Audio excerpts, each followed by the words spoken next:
안녕하세요, 여러분. 골든킥에 오신 것을 환영합니다. 오늘은 정말 이상한 경기 하나를 가지고 왔습니다.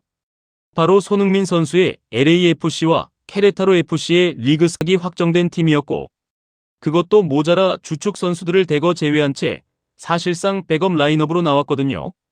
반면 LAFC는 최근 손흥민 선수를 앞세워 물오른 경기력을 보여주고 있었고, 이번 경기에서 승리만 챙기면 리그스컵 순위표에서 단숨에 1위까지 도약할 수 있는 상황이었습니다. 누가 봐도 홈에서 치르는 이 경기는 LAFC의 무난한 승리로 끝날 것 같았죠. 그런데 딱 한 장면, 후반전도 아니고 전반전 41분에 나온 단 하나의 장면이 이 경기 전체를 완전히 다른 이야기로 만들어버립니다. 손흥민 선수가 상대 수비를 완전히 벗겨내고 동료에게 완벽한 킬패스를 찔러줬는데, 그 동료는 정말 믿기지 않게도 그 결정적인 찬스를 살리지 못했습니다. 그리고 이 장면에서 나온 손흥민 선수의 표정과 반응은 경기를 지켜본 팬들 사이에서 두고두고 회자될 정도였는데요. 대체 무슨 일이 있었길래 이렇게까지 감정을 드러낸 건지 차근차근 이 경기를 처음부터 되짚어 보겠습니다. 먼저 이번 리그스컵이라는 대회 자체가 좀 독특한 구조를 가지고 있습니다. 북중미 축구를 대표하는 두 리그, 미국의 메이저리그 사커와 멕시코의 리가 MX가 각각 18개 팀씩 참가해서 서로 맞대결을 펼치는 국제대회인데요.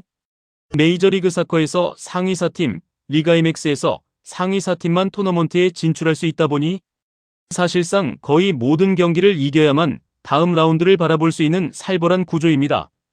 게다가 무승부가 나오면 승부차기로 승점을 나눠 가지는데, 승부차기에서 이기면 승점 2점, 찌면 승점 1점을 챙기는 특이한 룰도 가지고 있죠.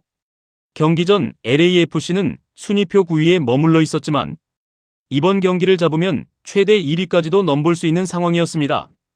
그만큼 전력 차이가 명확한 경기였다는 뜻이기도 했죠.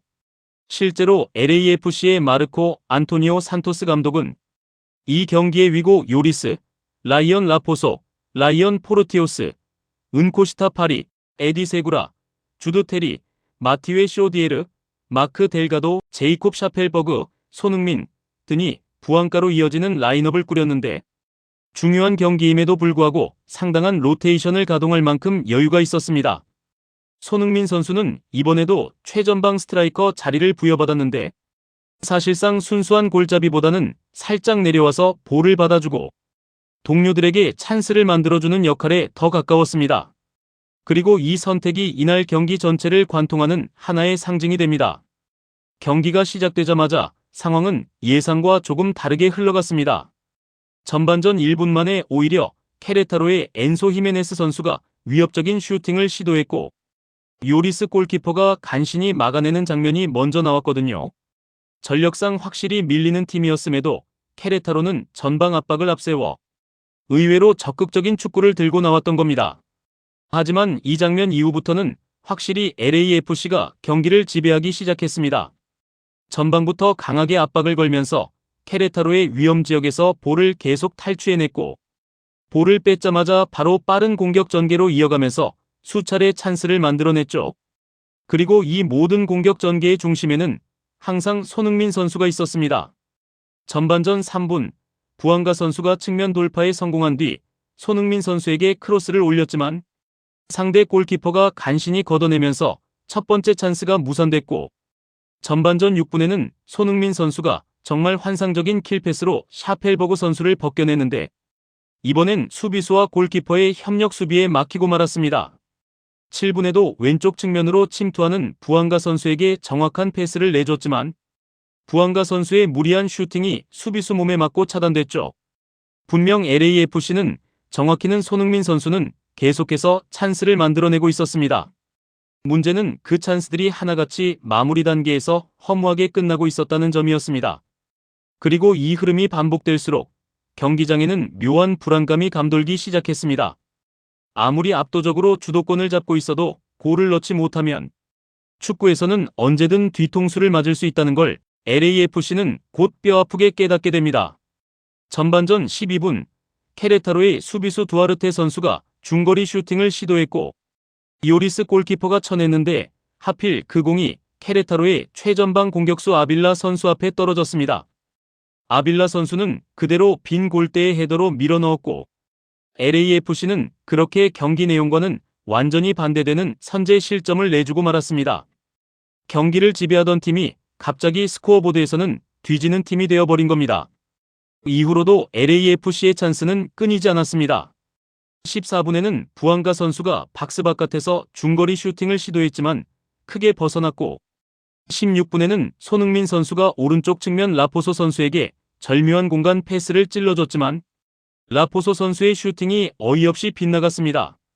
17분에는 부앙가 선수의 크로스가 손흥민 선수를 향해 정확히 날아갔지만 아깝게도 헤딩으로 연결되지는 못했고 23분에는 손흥민 선수가 올린 코너킥 상황에서 마크 델가도 선수가 각도가 없는데도 무리하게 슈팅을 시도하다가 완전히 홈런을 날려버렸습니다.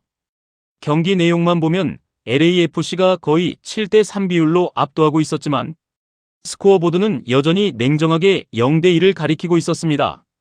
그리고 27분 케레타로의 두아르테 선수가 또다시 위협적인 중거리 슈팅을 날렸고 설상가상으로 요리스 골키퍼가 박스 안에서 상대 선수의 머리를 건드리는 장면까지 나오면서 자칫 페널티킥을 내줄 뻔한 아찔한 순간도 있었습니다. 분명히 밀어붙이고 있는 건 LAFC였는데 정작 더 위협적인 장면은 케레타로 쪽에서 계속 나오고 있었던 거죠. 그리고 38분 손흥민 선수는 또다시 오른쪽 측면에서 찬스를 만들어냈지만 하필 패스가 연결된 상대가 수비수인 타파리 선수였고 이번에도 역시 득점으로 연결되지 못했습니다. 계속되는 찬스, 계속되는 실패. 이 흐름이 정점을 찍는 순간이 바로 41분에 찾아옵니다. 41분, 손흥민 선수는 순간적인 볼터치로 상대 수비를 완전히 벗겨낸 뒤 완벽하게 노마크 상태였던 샤펠버그 선수에게 킬패스를 내줬습니다. 골키퍼와 1대1로 마주한 사실상 골이나 다름없는 완벽한 찬스였습니다. 그런데 샤펠버그 선수는 이 상황에서 곧바로 슈팅을 때리지 않고 불필요한 터치를 한 번 더 가져가면서 스스로 타이밍을 늦춰버렸고 결국 그 사이 골키퍼에게 각도를 완전히 내주고 말았습니다. 경기장에서 이 장면을 지켜본 손흥민 선수의 반응은 평소 그의 이미지와는 사뭇 다를 정도로 격한 감정이 그대로 드러났습니다. 얼마나 완벽한 찬스였는지 그리고 그걸 날려버린 게 얼마나 아까웠는지를 그 표정 하나가 모든 걸 설명해주고 있었던 셈이죠. 그리고 이 장면 이후로도 전반전이 끝나기 직전 샤펠버그 선수는 박스 안에서 또 한 번 결정적인 슈팅을 시도했지만 이번에도 역시 골문 바깥으로 공을 차버리고 말았습니다. 결국 LAFC는 전반전 내내 케레타로를 상대로 압도적인 경기 내용을 만들어내고도 정작 스코어는 0대1로 뒤진 채 하프타임을 맞이하게 됩니다. 아이러니한 건 이 모든 찬스의 중심에 있던 손흥민 선수 개인의 기록만 놓고 보면 전반전 단 45분 만에 무려 4번이나 결정적인 찬스를 만들어냈다는 겁니다. 한 선수가 이 정도로 많은 기회를 만들어줬는데도 팀은 여전히 뒤지고 있었다는 사실이 이날 경기가 얼마나 기이한 흐름으로 흘러가고 있었는지를 보여줍니다. 그렇다면 후반전에는 이 답답한 흐름이 바뀌었을까요? 결론부터 말씀드리면 초반 분위기는 크게 다르지 않았습니다. 후반전이 시작되자마자 LAFC는 다시 한번 손흥민 선수를 중심으로 공격을 이어갔습니다. 후반 1분 손흥민 선수는 또다시 부앙가 선수에게 정확한 침투 패스를 찔러줬는데요. 이번에도 역시 부앙가 선수의 터치가 길어지면서 상대 수비수에게 볼을 빼앗기고 말았습니다. 전반전 내내 반복됐던 그 답답한 패턴이 후반전 시작과 동시에 또다시 그대로 재현되는 순간이었습니다. 그리고 48분 부앙가 선수는 이번엔 아예 직접 슈팅을 시도했는데 이마저도 완전히 골대를 훌쩍 넘기는 홈런성 슈팅으로 마무리되고 말았습니다. 이쯤 되면 팬들 사이에서도 슬슬 우려 섞인 반응이 나올 수밖에 없었습니다. 경기 내용은 확실히 LAFC가 압도하고 있는데 정작 스코어보드는 여전히 냉정하게 케레타로의 손을 들어주고 있었으니까요. 찬스를 만드는 사람과 그 찬스를 끝내야 하는 사람이 완전히 따로 노는 듯한 경기. 이날 LAFC의 공격은 딱 그런 느낌이었습니다. 하지만 축구라는 게 참 신기한 게 아무리 안 풀리던 흐름도 결국 한 번은 뚫리기 마련이죠. 57분 드디어 그 한 번이 찾아옵니다. 라포소 선수가 오른쪽에서 올린 크로스가 정확하게 박스 안으로 떨어졌고, 이번엔 부앙가 선수가 놓치지 않고 깔끔하게 마무리하면서 드디어 LAFC가 동점골을 만들어내는 데 성공합니다. 전반전 내내 그리고 후반전 초반까지 이어졌던 그 지독한 결정력 부족의 사슬이 마침내 끊어지는 순간이었습니다. 1대1 스코어는 원점으로 돌아왔고 경기장 분위기도 확실히 달라지기 시작했습니다. 하지만 딱 거기까지였습니다. LAFC는 동점골 이후에도 추가 득점을 위해 계속 공격을 이어갔지만 끝내 역전골까지는 만들어내지 못했고 경기는 결국 1대1로 정규 시간을 마치게 됩니다. 그리고 이리그스컵 특유의 룰에 따라 경기는 곧바로 승부차기로 이어지게 됐습니다.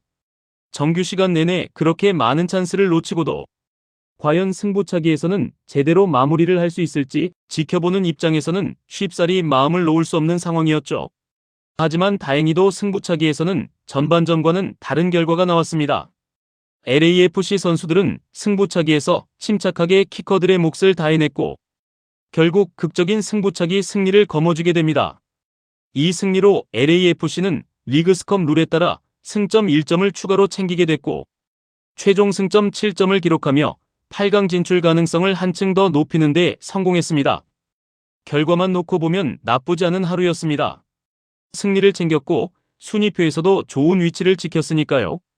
하지만 이 경기의 내용을 조금만 더 들여다보면 마냥 웃을 수만은 없는 하루이기도 했습니다. 최근 물오른 폼을 보여주고 있던 손흥민 선수가 전반전에만 무려 4번의 결정적인 찬스를 만들어냈는데도 정작 그 찬스들을 마무리해야 할 동료들은 번번이 그 기회를 살리지 못했기 때문입니다. 41분의 그 장면, 완벽하게 열려있던 골문 앞에서 동료의 불필요한 터치 한 번으로 날아가 버린 그 찬스는 아마 이날 경기를 지켜본 팬들의 머릿속에도 오랫동안 남을 만한 장면이었을 겁니다. 그리고 그 순간 카메라에 잡힌 손흥민 선수의 격한 반응은 단순한 아쉬움을 넘어서 내가 이렇게까지 만들어줬는데 왜라는 답답함이 고스란히 묻어나는 표정이었습니다. 마르코 안토니오 산토스 감독 입장에서도 이번 경기는 여러모로 고민이 깊어질 만한 결과였을 겁니다. 분명 손흥민 선수를 최전방에 배치했지만 정작 그는 순수한 골잡이보다는 계속 내려와서 볼을 받아주고 동료들에게 기회를 만들어주는 플레이메이커에 가까운 역할을 소화하고 있었으니까요. 문제는 그렇게 만들어준 기회들을 마무리할 확실한 골잡이가 지금 LAFC 라인업 안에 보이지 않는다는 점입니다. 어쩌면 이 경기가 남긴 진짜 질문은 이런 게 아닐까요? 지금처럼 물오른 손흥민 선수를 계속 처진 스트라이커나 플레이메이커 역할로만 활용하는 게 맞는 걸까? 아니면 그를 좀 더 직접적으로 득점에 관여할 수 있는 위치에 세우고 대신 확실한 마무리를 할 수 있는 다른 옵션을 찾아야 하는 걸까? 케레타로라는 사실상 전력상 상대가 되지 않는 팀을 상대로도 이렇게 힘겹게 승점 1점을 챙긴 걸 보면 앞으로 더 강한 팀들을 상대할 8강, 그 이후 라운드에서는 지금과 같은 결정력 문제가 정말 발목을 잡을 수도 있다는 불안감을 지우기 어려운 것도 사실입니다. 아무튼 이번 영상은 여기까지고요. 저는 다음 영상으로 바로 찾아뵙겠습니다.